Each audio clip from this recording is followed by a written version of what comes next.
우리 함께 하나님 말씀 보시겠습니다. 야고보서 4장 13절부터 17절까지의 말씀입니다. 야고보서 4장 13절에서부터 17절까지의 말씀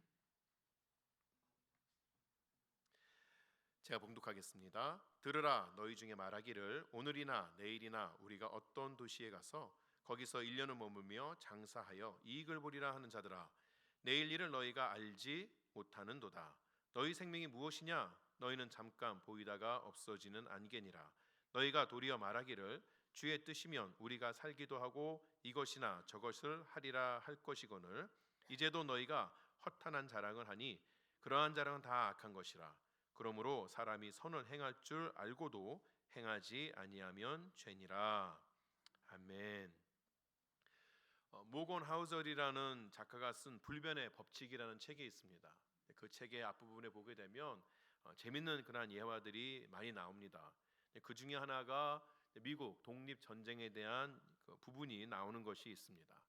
1776년 7월 4일 그때에 미국이 영국으로부터 독립을 선언하게 됩니다. 독립을 선언하고 나서 뉴욕에서 이제 그때는 이제 워싱턴 장군이 이끄는 대륙군 그리고 영국군 이렇게 두 부대가 첫 번째로 독립선언 이후에 첫 번째로 대규모 전투를 준비를 하게 됩니다. 영국군의 그 윌리엄 하우 소장을 지휘관으로 영국군은 스탠튼 섬에 400여 척의 함대를 주둔시키고 총 3만 5천 명의 군사들을 병력을 집결을 시킵니다. 이에 맞서서 워싱턴을 지휘관으로 한 대륙군도 브루클린에 1만 명 그리고 그 주위의 병력까지 다 합쳐서 18,000명의 병력을 집결시키게 됩니다. 8월 22일 롱아일랜드에 상륙한 영국군은 닷새를 준비한 이후에 27일에 공격을 시작하게 됩니다. 여러분 그 다음 우리 슬라이드를 보시면 여러분 오른쪽에 있는 그 지도에서 움직이는 것들 밑에 빨간색으로 표시된 것들이 영국군이고 파란색으로 표시된 것이 대륙군 워싱턴 장군으로 한 대륙군인 것이죠. 여러분 보시는 것처럼 영국군이 우회하여서 공격을 하기 시작하자 이 대륙군들이 버티지 못하고 뉴욕 부근으로 철수하게끔 됩니다. 이 전쟁을 통하여서 대륙군이 첫 번째 큰 전투인데도 불구하고 엄청난 피해를 입기도 했지만 사실 이 전투 때문에 미국이라는 나라가 독립을 선포하자마자 얼마 되지 않아서 이 지구상에서 사라질 그러한 위기에 처하기도 합니다. 왜냐하면 영국군은 전투가 시작되자마자 이 대륙군을 완전히 섬멸하기 위해서 위쪽에 보이게 되는 그 위쪽에 쭉 이제 두 강줄기가 보이게 되죠. 더 위쪽에 있는 굵은 것이 허드슨 강이고 밑에 있는 얇은 것이 이스트 강인데 이 두 강으로 함대를 더 북상시켜서 대륙군을 포위해서 완전히 섬멸하려고 했습니다. 그렇게 시도를 했지만 그 위쪽으로 가지 못했는데 그때는 다 바람을 타고 항해하는 그런 배였기 때문에 바람의 영향이 중요했습니다. 그런데 바람이 북쪽으로 불어주지 않는 것이죠. 그래서 배가 올라가지 못하게 됩니다. 근데 그렇게 영국군이 이 북쪽으로 함대를 올려서 포위를 하려고 할 때는 바람이 전혀 불지 않더니 이제 대륙군이 패배했다 생각을 되고 병력을 더 북쪽으로 이동하기 위하여서 준비하게 될 때는 기다렸다는 듯이 북쪽으로 바람이 불어서 대륙군 워싱턴을 장군으로 한 그러한 대륙군은 안전하게 피할 수 있어서 후위를 기약할 수가 있었다는 것이죠.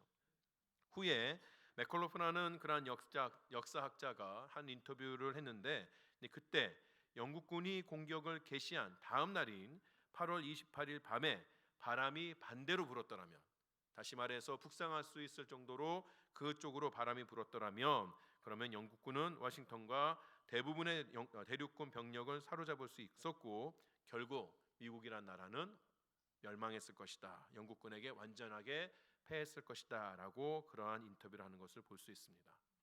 이 사건을 조금 더 비약해서 말하자면 바람 하나 때문에 미국이 탄생했다라고도 말할 수 있는 것이죠.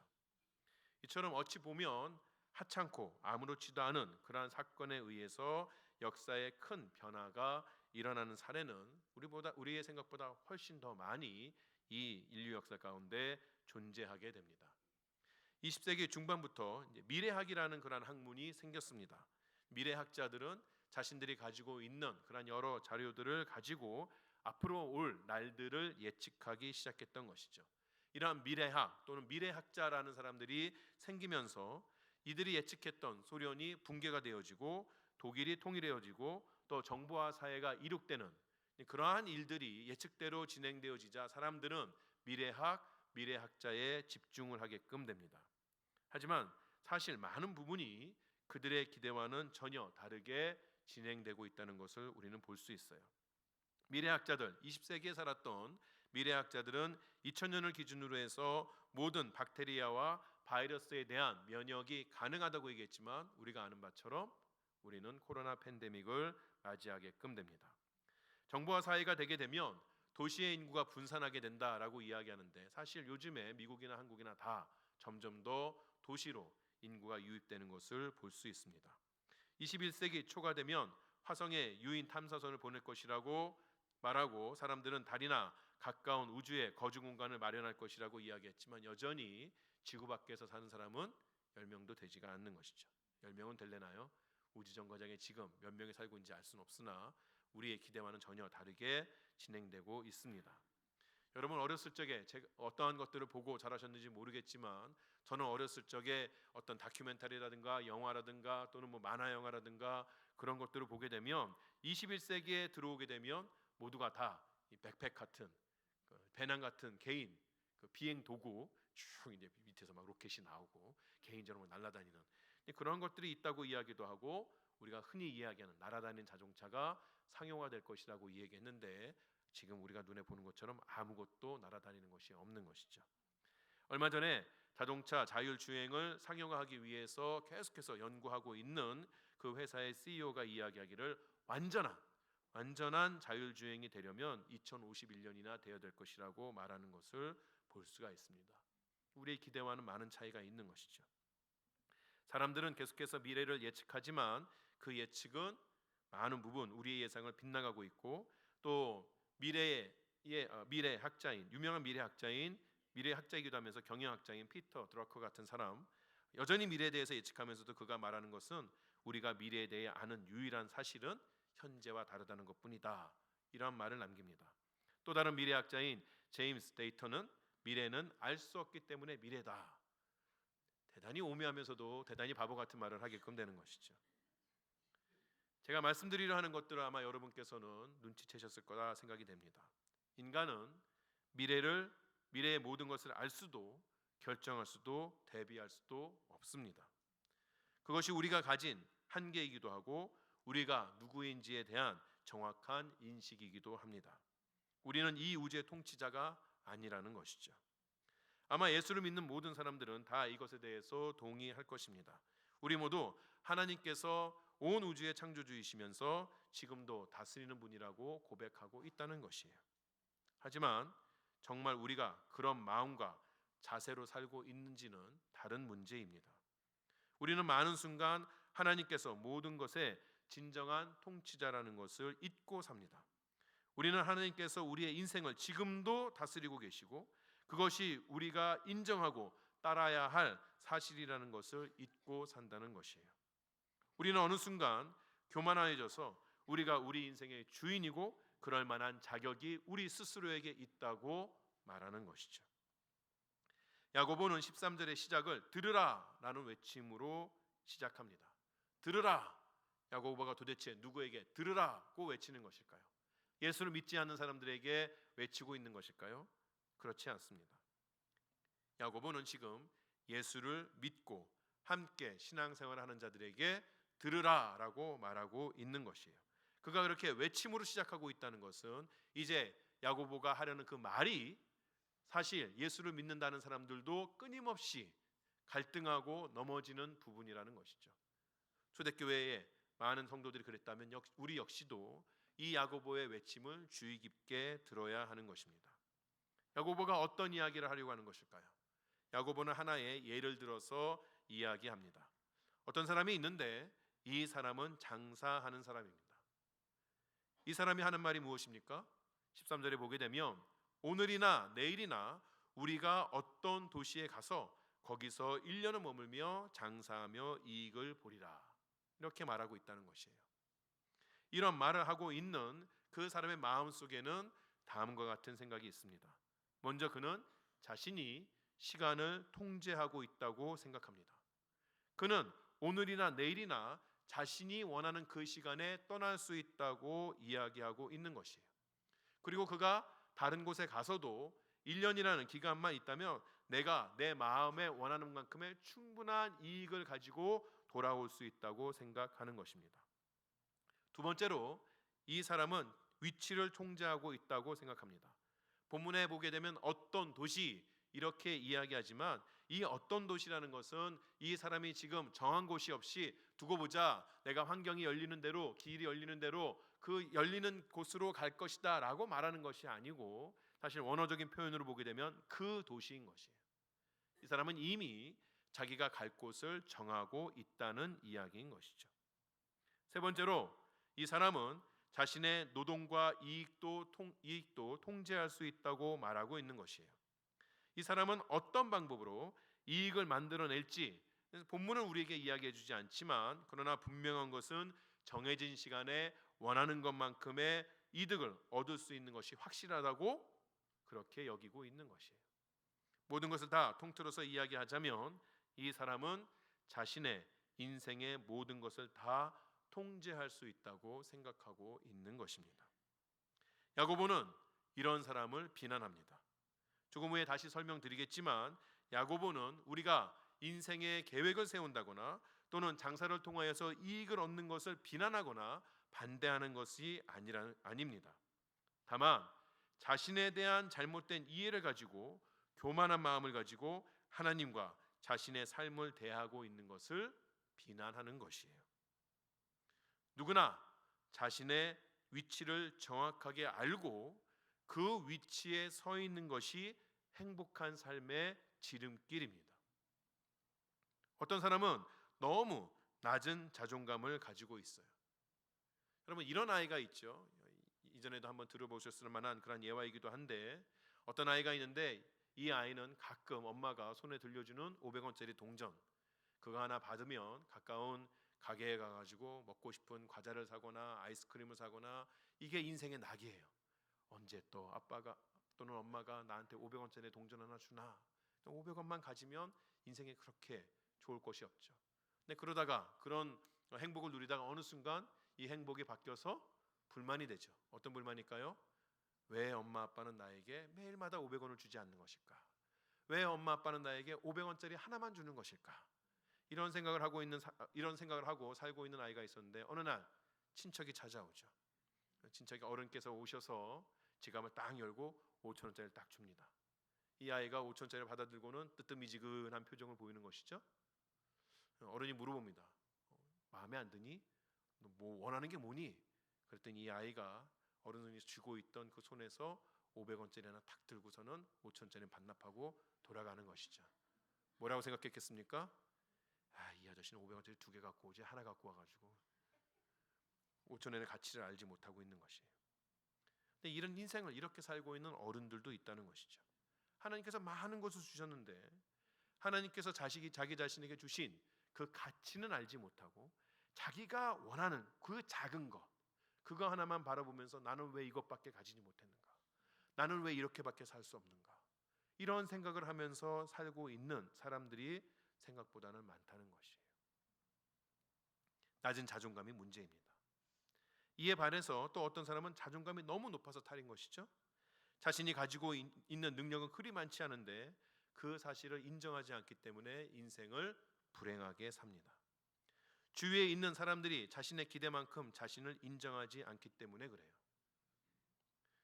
여러분은 어떤 인생을 사셨는지 모르겠지만 제 인생에 있어서 여러 가지가 있지만 가장 크게 이 자존감을 박탈당한 사건은 고3 때 대학 원서 쓰는, 제가 학력고사 시대라서 딱 한 학교밖에 진학을 못하는데 시험 보게 되는 이제 원서를 낼 수가 있죠.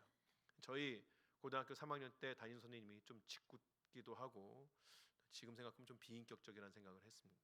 왜냐하면 이 원서를 쓰기 위해서 선생님하고 1대1로 면담을 하는데 그때에 이만한 표가 있었어요. 이만한 표가 있어서 이쪽 가로로는 각 대학들이 쭉 서 있고 세로로는 학력고사 점수가 쭉 서 있는 거예요. 여기 맨 꼭대기가 어느 학교겠습니까? 서울대죠. 서울대부터 쭉 이제 내려가는 거죠. 항상 누가 가든지는 아니고 한 중간 이상의 성적이 되는 사람이 오면 그 선생님께서 앞장을 탁 펴요. 그리고 서울대부터 손가락을 쭉 해서 쭉 내리는 거죠. 비참한 건 뭡니까? 쭉 내리고 뒷장을 돌려서 쭉 내리는. 여러분 웃으시지만 선생님 앞에서 그거를 당하다 보면 얼굴이 벌개지는 것이죠. 나는 그렇지 않은 것 같은데, 나는 선생님이 그렇게까지 뒤를 안 넘겨야 될 것 같은데 굳이 뒤를 넘겨서 넌 여기밖에 안 된다고 자존감 확 떨어지는 거죠. 사실 그게 저죠. 저의 실력이 그 정도인 거죠. 물론 제가 한국의 베이비 부모 중에 하나라서 저희 때는 무조건 낮춰서 쓰는 게 선생님들의 목표였어요. 대학 진학률을 높이기 위해서. 그런 피해도 있었지만 어쨌든 접니다. 제가 서울대 갈 만큼 잘했으면 그런 꼴 안 당했겠죠. 저의 마음은 불편했다. 우리 인생에 그런 때가 많이 있습니다. 나는 그렇지 않은 것 같은데 사람들이 나를 인정해주지 않는 거가 많이 있죠. 나는 더 잘하고 더 사람들한테 좋게 대한 것 같은데 사실 사람들이 나에 대한 평가를 박하게 할 때 그 사람들의 평가가 잘못된 것인지 사실은 내가 그런 사람에 불과한 것인지 우리는 잘 따져볼 필요가 있습니다. 너무 자기 자신에 대한 높은 기대감을 가지고 있다면 그만큼 실망할 수밖에 되고 그만큼 인생이 불행할 수밖에 없는 것이에요. 제가 가끔씩 우리 사석에서도 이야기하지만 미국 교육이 좋은 건지 모르겠어요. 제가 미국에 와서 아이들을 키워보니 선생님이 다 잘한다 못하는 게 뻔히 보인데도 잘한다 그럼 또 아이들은 지가 잘하는 줄 알고 살아요. 어느 순간 삶의 그 현실을 느끼게 될 때 뼈저리게 아파하죠. 모르겠습니다. 제가 말씀드리고 싶은 건 뭐냐면 정말 자기 자신을 잘 아는 게 중요합니다. 하나님 앞에서 사람들 앞에서 내가 어느 정도의 사람인 것을 아는 게 중요합니다. 그리고 그대로 살아가면 돼요. 너무 높은 자존감, 너무 낮은 자존감 때문에 자기에 대한 인식을 왜곡시키고 그것 때문에 불안해하고 이런 것은 절대 행복해 줄 수가 없는 것이죠. 행복이라는 것은 자기 자신을 잘 알고 거기에 대해서 감사하며 사는 것부터 시작이 되는 겁니다. 그런데 야고보의 이야기 20예화에 나오는 사람은 자기 자신에 대해서 잘 알지 못하고 헛된 생각으로 자기의 삶을 대하고 있다는 것이에요. 그렇다면 우리가 자기 자신에 대해서 무엇을 알아야 할까요? 야고보는 두 가지를 오늘 본문에서 이야기합니다. 첫 번째로 우리는 우리의 무지함에 대해서 알아야 합니다. 14절에서 야고보는 인간이라는 존재는 내일 일을 알지 못하는 존재라고 이야기합니다. 장사를 떠나려는 사람은 오늘 떠날지 내일 떠날지 자기 스스로가 정할 수 있다고 이야기하고 1년 동안 내가 충분한 이익을 가지고 올 수 있다고 이야기하지만 사실 그도 오늘 떠날 수 있을지 내일 떠날 수 있을지조차 알지 못하는 사람이에요. 우리가 내일이 어떨 것이라는 것은 추측하고 예측은 하지만 내일이 어떨 것이라는 것을 확실하게 아는 사람은 아무도 없다는 것이죠. 두 번째로 우리는 우리의 연약함을 알아야 합니다. 야고보는 모든 인생이 그저 잠깐 보이다가 사라질 안개와도 같다고 이야기합니다. 여러분 안개가 자욱하게 깔려 있으면 대단한 것처럼 보입니다. 온 세상을 덮고 있는 것처럼 보이는 것이에요. 하지만 해가 비치고 나면 소리 없이 사라지는 것이 안개입니다. 여러분 우리 이 교회 땅을 아주 앞을 볼 수 없을 정도로 짙게 하늘도 볼 수 없을 정도로 높게 그렇게 안개가 깔려 있다 해도 그 안개를 이루고 있는 모든 분자를 다 합쳐봐야 물 한 컵도 되지 않는다고 그럽니다. 사실 별것이 아닌 것이에요. 그러나 우리 눈에 보기에 커 보일 뿐인 것이죠. 여러분이 기억하는 안개는 언제 있었습니까? 마지막으로 운전하기조차 힘들었다고 생각되는 안개가 언제 있었나요? 기억하는 분이 계신가요? 거의 없을 것입니다. 우리의 인생이 그렇다는 것이에요. 우리 스스로에게는 우리의 인생이 소중할지 모르지만 어느 순간 사람들의 그 기억 가운데 지워지고 말 것, 사람들이 우리의 존재조차 알지 못하는 각자의 인생이 사실은 그런 것에 불과하다는 것이죠. 이런 인간의 무지함과 연약함을 깨달은 사람이라면 어떻게 살아야 할까요? 제가 15절의 말씀, 오늘 본문의 15절의 말씀을 세번역 성경으로 읽어드리겠습니다. 세번역 성경은 이렇게 번역했습니다. 도리어 여러분은 이렇게 말해야 할 것입니다. 주님께서 원하시면 우리가 살 것이고 또 이런 일이나 저런 일을 할 것이다. 앞에서 야고보가 인생의 계획을 세우는 것이나 이익을 추구하는 것을 반대하는 것이 아니라고 말씀을 드렸습니다. 하나님을 믿는 신자는 운명론자가 아닙니다. 운명론이 무엇입니까? 세상의 모든 일들은 이미 다 정해져 있고 인간의 선택과 행동은 결과에 영향을 미치지 못한다고 생각하는 것이에요. 그래서 운명론에 찌들어 살다 보면 어떻게 되는 것이죠? 삶을 다 그냥 될 대로 되라. 어차피 될 건 되고 안 될 건 안 될 건데. 이렇게 살아나가는 것이죠. 어찌 보면 이러한 생각이 자신의 뜻대로 다스리는 하나님을 바라보는 기독교의 생각과 비슷한 것이 아닌가라고 생각할 수도 있겠습니다. 하지만 같은 것이 아니에요. 하나님께서는 우리에게 우리의 인생에 대해 계획하고 책임질 것을 요구하십니다. 누가복음 14장 28절에서 30절 이렇게 말씀하십니다. 너희 중에 누가 망대를 세우고자 할진대 자기의 가진 것이 준공하기까지에 족할는지 먼저 앉아 그 비용을 계산하지 아니하겠느냐. 그렇게 아니하며 그 기초만 쌓고 능히 이루지 못하면 보는 자가 다 비웃어 이르되 이 사람이 공사를 시작하고 능히 이루지 못하였다 하리라. 예수님께서 말씀하실 때 뭐라는 것이에요? 모든 일은 다 망대를 세우고자 하면 그 망대에 들어가는 비용, 그 망대를 이루기 위한 계획을 다 세워야 한다는 것이에요. 인생에 대해서 대충 계획 세우고 그리고 대충 하다가 안 되면 에휴 하나님께서 알아서 해주겠지, 이러한 것은 예수님께서 원하시는 것이, 예수님께서 가르치시는 것이 아니라는 것이죠. 모든 신자는 자신의 인생에 대해서 합당한 계획을 세우고 그것을 이루기 위해서 최선을 다하면서 살아야 하는 것입니다. 바울도 그렇게 이야기합니다. 빌립보서 2장 13절에 이렇게 이야기합니다. 너희 안에서 행하시는 이는 하나님이시니 자기의 기쁘신 뜻을 위하여 너희에게 소원을 두고 행하게 하신다. 우리 마음에 하나님께서 소원을 두고 내가 이루고자 하는 열망을 두고 그것을 이룰 수 있도록 하신다는 것이에요. 내가 내 인생에 대해서 무엇인가 하고자 하는 열망, 열심, 또 나에 대한 계획, 이런 것이 없다면 그것이 다 하나님께 맡겨드린 것이 아니라 하나님께서 우리에게 주신 그 책임을 제대로 감당하지 못하는 것이죠. 여러분의 그 상황이 힘들다고 하여도 때로 여러분에게 어떤 어려움이 있어서 무엇인가 마음을 먹어도 그것이 잘 이루어지지 않는다고 하여도 그냥 다 내던지고 하나님 알아서 해주세요 라고 말하는 것은, 그것은 하나님께 모든 것을 맡기는 고귀한 신앙이다가 아니라 하나님께서 우리에게 주신 그 책임을 망각하고 살고 있는 것이에요. 신자는 마음에 소원하는 것이 있어야 합니다. 그리고 또 그것을 따라서 살아야 합니다. 신자는 운명론자가 아닙니다. 자신의 삶을 열심히 가꾸어야 합니다. 다만 그 열심이 지나쳐서 교만에까지 이르면 안 되는 것이에요. 우리는 늘 우리의 삶의 고삐를 우리가 쥐고 있는 것이 아님을 기억해야 하는 것이에요. 모든 것은 하나님께 붙들린 바 되었다는 것을 알아야 합니다. 성경은 곳곳에서 이 사실을 우리에게 알려주는 것이에요. 우리가 잘 아는 잠언 말씀이 있죠. 잠언 말씀 16장 9절에 이렇게 이야기하죠. 사람이 마음으로 자기의 길을 계획할지라도 그의 걸음을 인도하시는 이는 여호와시니라. 잠언 20장 24절에도 이렇게 말합니다. 사람의 걸음은 여호와로 말미암나니 사람이 어찌 자기의 길을 알 수 있으랴.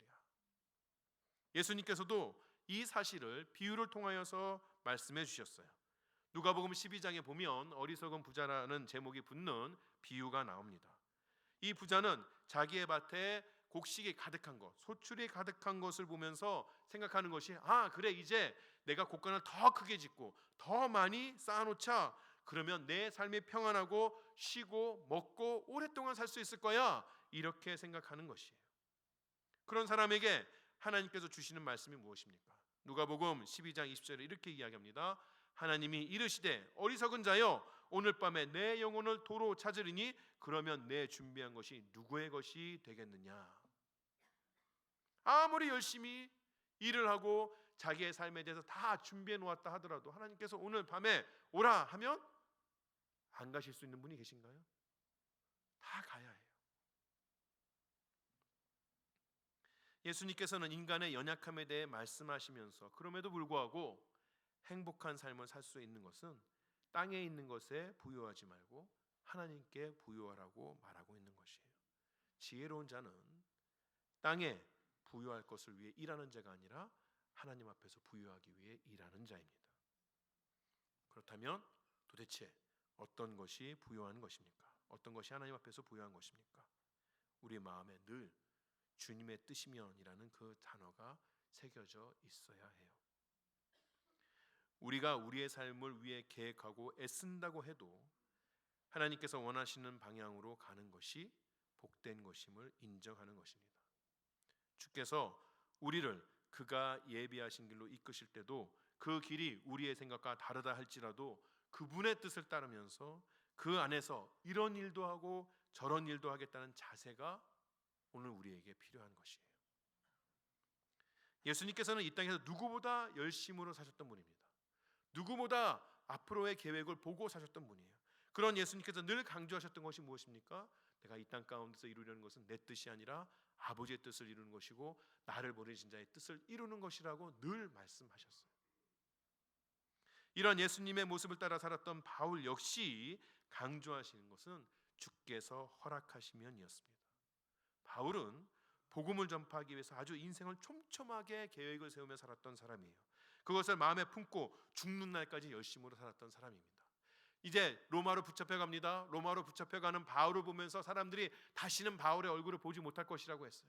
그가 이제 로마로 잡혀가게 되면 반드시 그가 도착하자마자 죽을 것이라고 이야기했어요. 그런데 그 로마로 붙잡혀가는 그 와중에도 그 머릿속에 있었던 것은 내가 로마로 가서 죽을 것이냐 살 것이냐가 아니라 하나님께서 나에게 더 시간을 주셔서 지중해 저 끝까지, 바다 저 끝까지 복음을 전파할 수 있는가가 그가 생각했던 것이에요.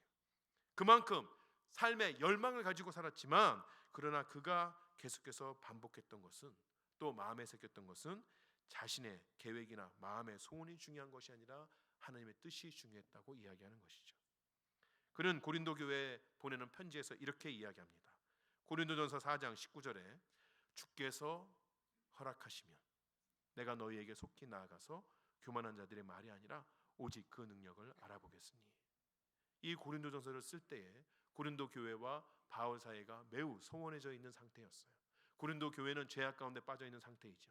당연히 바울이 가야만 했습니다.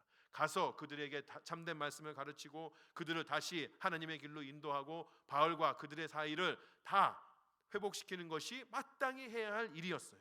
그러나 그 가운데도 그렇게 마땅한 이유가 있고 그가 할 수 있음에도 불구하고 그가 가장 먼저 이야기했던 것은 주께서 허락하시면이었어요. 주께서 허락하시면. 나의 인생이 하나님의 손에 달려있다. 나의 뜻보다는 하나님의 뜻이 우선이다. 이런 생각을 가지지 않고 마치 자기 자신이 모든 것을 통제할 수 있는 것처럼 우쭐대고 하나님을 먼저 바라보지 않는 것, 그것이 교만이고 그것이 악한 것이고 그렇게 사는 것이 죄라는 것입니다. 우리가 신자가 되어서도 하나님 앞에서 온전한 마음을 가지지 못하는 이유가 무엇입니까? 유행가 너무 불러서 그렇죠? 내 인생은 나의 것.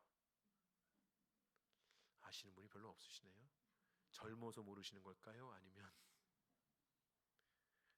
저 때는 그 유행가 유행했습니다. 내 인생은 나의 것 이러면서 세상이 우리에게 가르쳐 주는 거 아니겠습니까? 이 세상의 유일한 또 온전한 통치자이신 하나님 앞에 무릎을 꿇지 않고 스스로 교만해져서 자신이 가지고 있는 힘과 지혜로 모든 것을 통제할 수 있는 것처럼 자랑하는 것, 그런 마음이 있을 때 우리는 하나님 앞에 온전하게 설 수가 없는 것이죠. 우리 오늘 본문을 살짝 뛰어넘었습니다. 야고보서를 계속 절마다 이어서 쭉 하고 있는데 중간에 좀 뛰어넘었는데 오늘 본문 전에 있는 11절과 12절을 보게 되면 형제를 비방하는 것에 대해서 말을 합니다. 그러면서 야고보는 12절 마지막에 이렇게 이야기합니다. 너는 누구이기에 이웃을 판단하느냐. 오늘 우리가 보는 것과 같은 문제입니다. 우리가 믿음의 형제 자매를 비방하고 판단하는 것은 하나님이 우리의 절대적인 심판자이신 것을 잊고 마치 우리 자신이 재판장이라도 된 것처럼 교만하기 때문에 일어나는 일이에요. 우리가 어떻게 한 사람의 상황을 다 알 수 있겠습니까? 우리가 어떻게 그 사람의 마음 깊은 곳까지 헤아려 볼 수 있겠습니까? 오죽하면 우리 선조들도 10길 물속은 알아도 한 길 사람 속은 알지 못한다고 했는데 우리는 어떻게 생각하죠? 다 알아요. 저 사람이 생각하는 거 보니, 저 사람이 행동하는 거 보니 뻔해. 너무 뻔해. 안 물어봐도 알아. 그러면서 우리는 쉽게 우리 주위에 있는 사람들을 판단하고 정죄한다는 것이에요. 우리가 하나님이 된 것이죠. 하나님이 아니고선 다 알 수 없는데 우리는 다 알아요. 물어보지도 않아요. 아유, 목사님 뻔하죠 뭘. 뭐가 그렇게 뻔할까요? 교만한 것입니다. 악한 것이고 죄악된 것이에요. 우리는 나의 뜻을 세우고 또 그 뜻을 이루기 위해 우리 주위에 있는 모든 것들, 심지어는 하나님마저도 그것을 위한 도구로 사용하라는 세상의 가르침, 그 가르침을 버려야 합니다. 그리고 나의 뜻이 아닌 하나님의 뜻을 찾아가면서 우리 인생 가운데 드러나는 하나님의 뜻을 겸손과 순종으로 받아들일 수가 있어야 해요. 여러분, 관성의 법칙이라는 게 있죠. 어떤 물체가 쭉 한 방향으로 진행을 하게 되면 그 물체를 멈춰서려고 하는 그러한 또 다른 힘이 작용을 해도 그 가는 방향대로 갈 때가 있죠. 옛날에 버스 타시면 버스가 갑자기 쭉 가다가 급브레이크를 밟으면 사람들이 가만히 서 있나요? 앞으로 확 쓰러지는데 우리도 모르는 사이에 버스가 진행하는 방향으로 우리의 몸이 가다가 브레이크를 밟아도 가려고 하는 것과 때문에 확 쓰러지는, 그게 이제 관성의 법칙이죠. 그런데 우리 인생에도 그런 관성의 법칙, 우리의 마음에도 그런 관성의 법칙이 있는 것 같아요. 우리가 무엇인가를 위해서 막 열심히 달려가는데 하나님께서 안 돼! 그리고 브레이크를 걸면 우리가 탁 멈추던가요? 사실 그렇지 않죠. 휙 쓰러지죠. 더 나아가려고 하죠. 하나님 왜 안 돼요? 내가 여기까지 오려고 한 일이 얼마나 많은데 하나님 왜 안 됩니까? 원래 이 길로 가야 하는 거 아닙니까? 그놈의 원래는 누구이기에 이렇게 우리에게서 많이 나타나는 것일까요? 하나님께서 나를 붙잡고 그 길이 아니라고 다른 길로 가야 한다고 해도 우리는 그 길을 가는 게 맞다고 굳굳이 우기면서 하나님에 대들다 보니 우리 인생이 평안하지가 못하다는 것이에요. 입술의 찬양은 주님 뜻대로 살기로 했네, 주님 뜻대로 살기로 했는데 부르는데 돌아서면 주님 뜻이고 나 버리고 가네. 내가 하고 싶은 게 있는데, 내가 애써온 게 있는데, 내가 계획한 게 있는데 거기에 묶여서 살게끔 된다는 것이죠. 그래서는 안 됩니다. 우리보다 더 크고 놀라운 지혜와 권능으로 우리의 삶을 인도하시는 그 하나님을 신뢰하고 겸손하게 그의 뜻을 받을 수가 있어야 하는 것이에요. 우리 교회 교가가 뭐죠? 좋으신 하나님. 왜 좋으신 하나님을 자꾸 외치는 걸까요? 그걸 잊어버려요. 조금만 내 뜻대로 안 되면 그 하나님이 좋으신 하나님이 아니에요. 그 하나님이 얼마나 좋으셔서 알아서 나를 위해 정말 좋은 것을 준비하셨겠지, 이거 자꾸 잊어버려요. 그러니 자꾸 내 뜻을 주장하죠. 하나님 그거보다 내게 더 좋아요. 감히 그렇게 얘기한단 말입니다.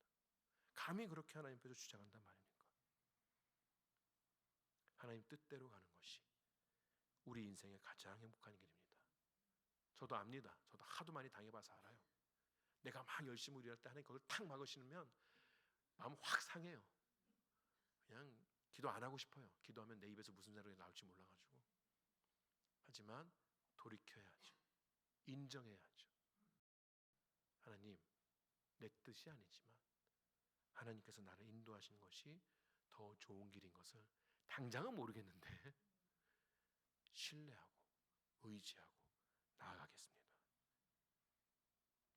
이번 한 주간도 그 하나님 앞에서 우리 스스로 각자의 인생을 내어놓고, 하지만 그 주께서 인도하시는 길을 따라 충성과 열심으로 매일의 삶에서 승리하시는 여러분이 되시기를 주의 이름으로 축원합니다.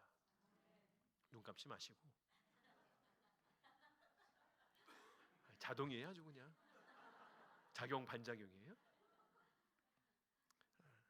기도하기 전에 우리 다 함께 시편 131편 함께 낭독하시면서 설교를 마치겠습니다. 여호와여, 내 마음이 교만하지 아니하고 내 눈이 오만하지 아니하오며 내가 큰 일과 감당하지 못할 놀라운 일을 하려고 힘쓰지 아나이다. 실로 내가 내 영혼으로 고요하고 평온하게 하기를 젖된 아기가 그의 어머니 품에 있음 같게 하였나니 내 영혼이 젖된 아이와 같도다. 이스라엘아, 지금부터 영원까지 여호와를 바랄지어다. 아멘. 기도하시겠습니다.